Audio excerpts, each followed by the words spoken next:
नमस्कार मित्र. आजचा विषय आहे डायपर रॅश आणि होमिओपॅथी. फिमेल्सची कंप्लेंट्स येते, की त्यांच्या बेबीला डायपर रॅश होतात. तर त्यासाठी काय करावं? हे त्यांचे नेहमी क्वेशन्स असतात. तर डायपर रॅश म्हणजे नक्की काय ते पहिलं समजून घेऊया. डायपर्स लाँग टाईमसाठी ठेवल्यामुळे बेबीच्या स्किनला इरिटेशन होतं. स्किन इरिटेशनमुळे रॅशेस येतात बटक्स एरियावर. तर त्याला डायपर रॅश म्हणतात. तर डायपर रॅश होऊ नये यासाठी सर्वात महत्त्वाची खबरदारी घ्यायची म्हणजे लाँग टाईमसाठी डायपर्स ठेवायचे नाही. ट्रॅव्हलिंग करताय तेव्हाच डायपर्स वापरा. घरी असताना शक्यतो डायपर वापरणं टाळा. शक्यतो कॉटन्सचे त्यांना कपडे वापरतील, सॉफ्ट कपडे राहतील असे क्लोथ्सचा वापर करा लहान बच्चांसाठी.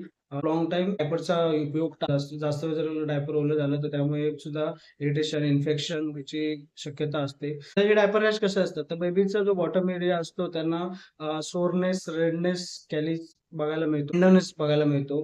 त्यामुळे बच्चू सारखं रडत रडत राहतं असं आपल्या कंप्लेंट्समध्ये असतं. डायपर गॅससाठी चांगली बेस्ट होमिओपॅथिक मेडिसिन मी आज तुम्हाला सांगणार. मेडिसिनचं नाव हे जाणून घेण्यापूर्वी चॅनलला अजून तुम्ही सबस्क्राईब केलं नसेल तर लवकर जाऊन सबस्क्राईब करा. मेडिसिनचं नाव आहे ते म्हणजे कॅलेंडुला. कॅलेंडुलाचं ऑइंटमेंट जे आहे अफेक्टेड सर्फेस आहे तर त्याला लाईक करू शकता. तर भेटू अशाच एका महत्त्वपूर्ण व्हिडिओमध्ये.